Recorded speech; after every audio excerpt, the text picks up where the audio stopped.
अस्सलाम वालेकुम, welcome to Asha recipes. आज मैं आपको बहुत ही मज़ेदार मटन आलू गोश्त की रेसिपी देने जा रही हूँ। आइए देखते हैं इसे हमने कैसे तैयार की है। अस्सलाम वालेकुम, वेलकम टू आशा रेसिपीज़। आज मैं आपको बहुत ही मज़ेदार मटन आलू गोश्त की रेसिपी देने जा रही हूँ। मेरे चैनल पे से पहले भी आलू गोश्त की रेसिपीज़ मौजूद हैं, आप चाहें तो जाके देख सकते हैं। तो आज थोड़ी सी मैं डिफरेंट आपको देने लगी हूँ रेसिपी। दो मैंने साइज़ के प्याज लिए हैं, ये जाएंगे इसमें। क्योंकि मैं प्रेशर कुकर में बना रही हूँ तो बारीक मोटे का कोई इशू नहीं है, ये गल जाएंगे। तकरीबन 750 ग्राम मैंने मटन का गोश्त लिए, मिक्स गोश्त है। आधा किलो मैंने आलू लिए हैं, इनको मैंने पानी में डिप करके धो के रख लिया हुआ है। हरी मिर्चें जाएंगी।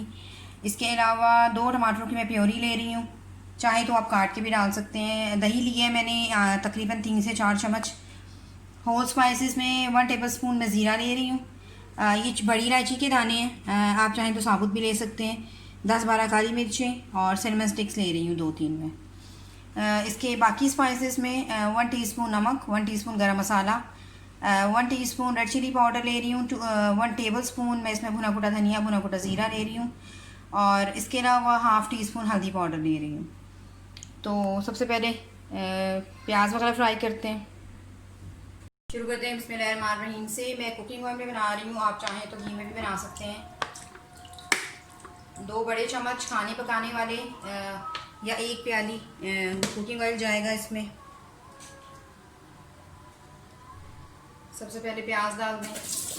सॉरी, उस वक्त मैं आपको लहसुन अदरक दिखाना भूल गई। ये सबसे जो ज़रूरी हमारे इंग्रेडिएंट्स होते हैं वो भी मैंने 1 टेबल स्पून लिया।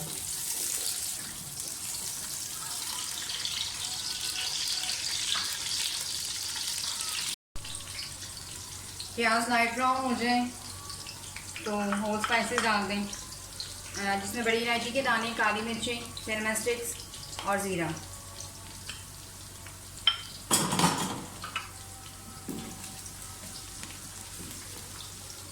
साथ ही इसमें लहसुन अदरक का पेस्ट डाल दें।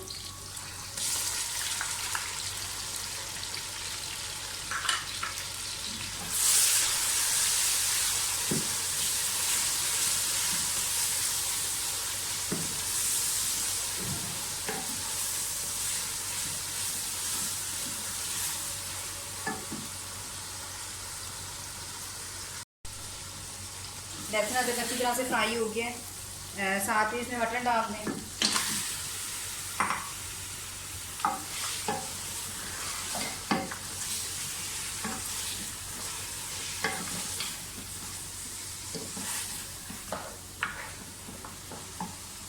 मटन के साथ ही इसमें टोमेटो प्योरी जो मैंने ली है वो डाल दें। रेड चिली पाउडर, गरम मसाला पाउडर, नमक, भुना कुटा धनिया, भुना कुटा ज़ीरा और हल्दी पाउडर, ये सब डाल दें।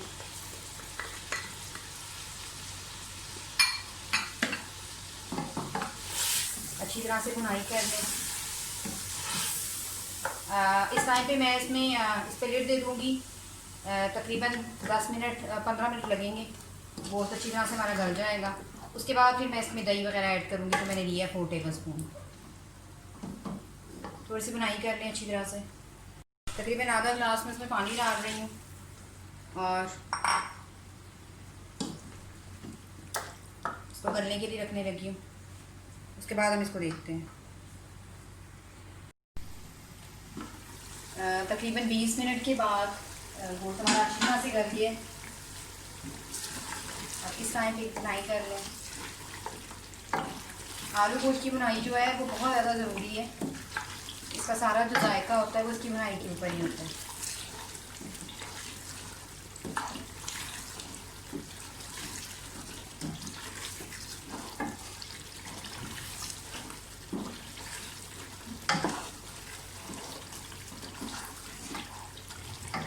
प्याज भी हमारे अच्छी तरह से गल गए हैं और बस अब इसकी बुनाई।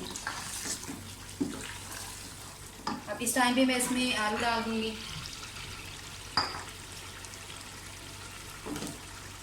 आलूओं को भी साथ ही भूनें क्योंकि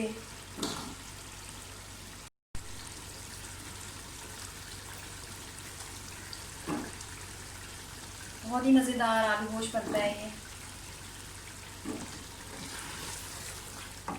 आलू को भी अच्छी तरह से भून लें। अब इस टाइम पे मैं इसमें तकरीबन आधा ग्लास पानी डालूंगी और दोबारा से 5 मिनट के लिए रख दूँगी ताकि जो हमारे आलू हैं वो भी अच्छी तरह से गल जाए। और जितना आप आलू गोश्त का शोरबा रखना चाहते हैं फिर उतना रखें।